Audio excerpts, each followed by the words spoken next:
Η Ελλάδα αναδεικνύεται τα τελευταία χρόνια σε σημαντικό ενεργειακό κόμβο στην νοτιοανατολική Ευρώπη, αξιοποιώντας τις ενεργειακές υποδομές της και τη γεωγραφική της θέση για τη μεταφορά ενέργειας μεταξύ Ευρώπης, Μέσης Ανατολής και Βόρειας Αφρικής.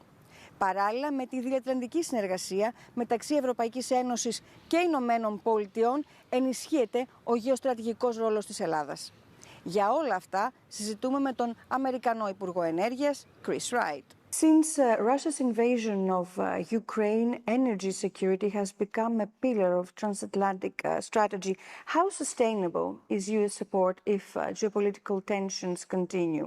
Oh, I think the support's quite sustainable. You know, we've been allies with the European nations for the whole history of the United States. Our resources are immense. Our desire to grow the partnership, both economic and national security, is strong. Yeah, the United States will be here for the long run. With Europe reducing its dependency on Russian energy, how does the U.S. see its own role? I mean, more like a long-term partner or just a crisis supplier? Oh, no, we view it very much as a long-term supplier, very much as a long-term supplier. United States natural gas production is more than twice Russian natural gas production, and ours is growing rapidly. And our export capacity is expanding even more rapidly than our gas production is expanding. So no, our goal, President Trump's agenda is prosperity at home and peace abroad. We think nations that are well supplied with energy have greater economic opportunities, greater prosperity, and having these cross-border, cross-ocean energy cooperations leads to long-term sticky relationships and drives peace in the world. Projects like Alexandroupolis LNG terminal and interconnectors to the Balkans have shown again the strategic importance of Greece. How does Washington see Greece's growing role in Europe's energy security architecture? Oh, I think it's fantastic. And Greece is a tremendous partner. Look, Greece is historically a shipping powerhouse. Something like 20% of global shipping and over a third of all LNG, liquefied natural gas shipping, is done by Greek companies. But when the Russian dominated as the energy supplier into Europe, Greece was the end of the line, was just a node at the end of the energy transportation system. Now we've seen a totally different role for Greece. Greece is now the gateway from overseas, from the United States, to American energy as it flows into Europe.